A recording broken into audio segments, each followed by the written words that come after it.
Gowri's cook ട്യൂബിലേക്ക് എല്ലാവർക്കും സ്വാഗതം. ഇന്ന് നാട്ടുമാങ്ങയും പച്ചത്തേങ്ങയും അരച്ചിട്ടുള്ള ചേമീൻ കറിയാണ് നമ്മൾ ഉണ്ടാക്കാൻ പോകുന്നത്. നല്ല സ്വാദുള്ളൊരു കറിയായത്. വീഡിയോ കാണും. 800 ഗ്രാമിൻ്റെ 2 ചേമീനാണ് എടുത്തിട്ടുള്ളത്. ഇതിനങ്ങനെ ഇവിടെ പറയുന്നത് പൂമീൻ പോലെ തോന്നും കണ്ടാൽ. ഇത് കടലിൽ മാത്രമേ ഉണ്ടാകാറുള്ളൂ. പൂമീനാണെങ്കിൽ കടലിലും കായലിലും ഉണ്ടാവും. അപ്പോൾ ഞാൻ കഴുകി എടുത്തിട്ടുണ്ട്. നമുക്ക് ഇഷ്ടമുള്ള വലിപ്പത്തിൽ മുറിച്ചെടുക്കാം. മീൻചട്ടി നന്നായിട്ട് ചൂടായിട്ടുണ്ട്. ഇതിലേക്ക് നമ്മൾ 1 ടേബിൾ സ്പൂൺ അളവിൽ വെളിച്ചെണ്ണ ഒഴിച്ച് ചൂടായ ശേഷം ഇതിലേക്ക് 1/2 ടീസ്പൂൺ ഉലുവ ചേർത്ത് പൊട്ടി കഴിയുമ്പോൾ 7-8 ചെറിയ ഉള്ളി പൊടിയായിട്ട് അരിഞ്ഞതും കൂടി ചേർത്തൊന്ന് വഴറ്റിയെടുക്കാം. ഉള്ളി നന്നായിട്ട് വഴണ്ട് കഴിയുമ്പോൾ 1 കഷ്ണം ഇഞ്ചി കൊത്തി അരിഞ്ഞ ശേഷം ചതച്ച് വെച്ചതും കൂടെ ചേർക്കാം. അതിനുശേഷം ഗോൾഡൻ കളർ ആകുന്നത് വരെ വഴറ്റിയെടുക്കണം. മീനിലേക്ക് ഇതുപോലുള്ളൊരു നാട്ടുമാങ്ങ ചേർക്കുന്ന തൊലിയൊക്കെ കളഞ്ഞ ശേഷം കനം കുറച്ച് നീളത്തിലരിയാം. നാട്ടുമാങ്ങയെന്ന് എടുത്ത് പറയുന്നത് പ്രത്യേക ഒരു ടേസ്റ്റ് ഉള്ളത് കൊണ്ട് നല്ല പുളിയുണ്ട്. വെളിച്ചെണ്ണ ചൂടായി കഴിഞ്ഞപ്പോൾ മീഡിയം ഫ്ലെയിമിലാണ് വെച്ചിട്ടുണ്ടായിരുന്നത്. ഇഞ്ചി കൊത്തി അരിഞ്ഞിടുമ്പോൾ ഒരു ടേസ്റ്റ്, ചതച്ചിടുമ്പോൾ വേറൊരു ടേസ്റ്റ്. അപ്പോൾ നന്നായിട്ട് വാടിയ ഉള്ളിയിലേക്ക് ഇഞ്ചിയിട്ട് വഴറ്റിയെടുക്കാം. ഇതിപ്പോൾ ഒരുവിധം കനത്തി നീളത്തിൽ അരിയാൻ പോകുന്നത്. നമുക്ക് ഇഷ്ടമുള്ള ഷേപ്പിൽ അരിഞ്ഞെടുക്കാം. നാട്ടുമാങ്ങയ്ക്ക് അധികം വലിപ്പം വരത്തില്ല. ഒരുപാട് വെറൈറ്റി ഉണ്ട് നാട്ടുമാങ്ങയിൽ തന്നെ. ഉള്ളി വഴന്ന് ഗോൾഡൻ കളർ ആയിട്ടുണ്ട്. ഇനി തീ ഓഫ് ചെയ്ത ശേഷം ഇതിലേക്ക് കാശ്മീരി മുളക് പൊടി 3 ടേബിൾ സ്പൂൺ ചേർക്കാം. മല്ലി നമ്മളിതിൽ ചേർക്കുന്നില്ല കേട്ടോ.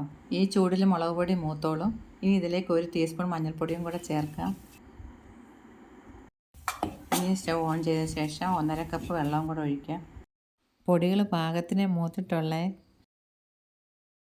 1 ടീസ്പൂൺ ഉപ്പുപൊടിയും കൂടി ഇട്ട് കൊടുക്കാം. നന്നായിട്ട് തിളച്ച് കഴിയുമ്പോൾ ഇതിലേക്ക് നമ്മൾ അരിഞ്ഞു വെച്ചിരിക്കുന്ന ഈ മാങ്ങ ഇട്ട് ഒന്ന് അടച്ച് വെച്ച് നന്നായിട്ട് വേകണം.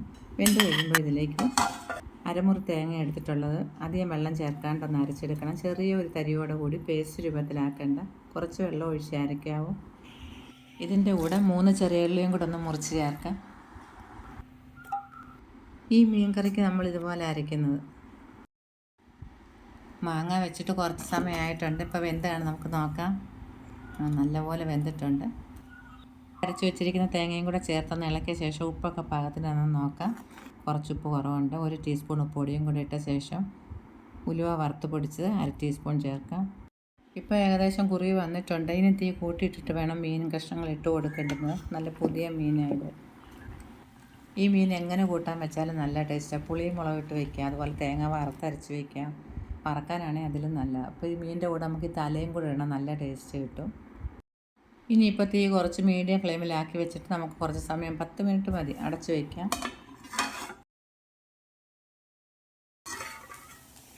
ഇനി 1/2 ടീസ്പൂൺ ഉപ്പ് പൊടിയും കൂടെ ചേർക്കാം. ഇപ്പം നമ്മൾ 2.5 ടീസ്പൂൺ ഉപ്പ് പൊടി ചേർത്തിട്ടുണ്ട്. പുളി പറയേണ്ട, നല്ല പുളിയുണ്ട്. ഇനി ഒരു 5 മിനിറ്റ് കൂടെ കഴിയുമ്പോൾ ഓഫ് ചെയ്യാം. നല്ലപോലെ വെന്ത് കുറുകി വന്നിട്ടുണ്ട്. 2 പച്ചമുളക് 2 പിളർത്തിയതും കൂടി ചേർക്കുമ്പോൾ നല്ലൊരു മണം കിട്ടും. അല്ലെ തന്നെ മാങ്ങയുടെയൊക്കെ നല്ലൊരു മണവും വരുന്നുണ്ട്. തീ ഓഫ് ചെയ്ത ശേഷം കുറച്ച് കറിവേപ്പിലയും കൂടി ഇടാം. നമ്മുടെ മീൻ കറിക്ക് നല്ല ചുവപ്പ് കളറാണ്. ചേമീൻ കഴിച്ചിട്ടില്ലാത്തവർ കിട്ടുകയാണെങ്കിൽ വാങ്ങിയിട്ട് ഇതേപോലെ ഒന്ന് ഉണ്ടാക്കി നോക്കണേ. മറ്റൊരു വീഡിയോയുമായി വീണ്ടും കാണാം. എല്ലാവർക്കും നന്ദി, നമസ്കാരം.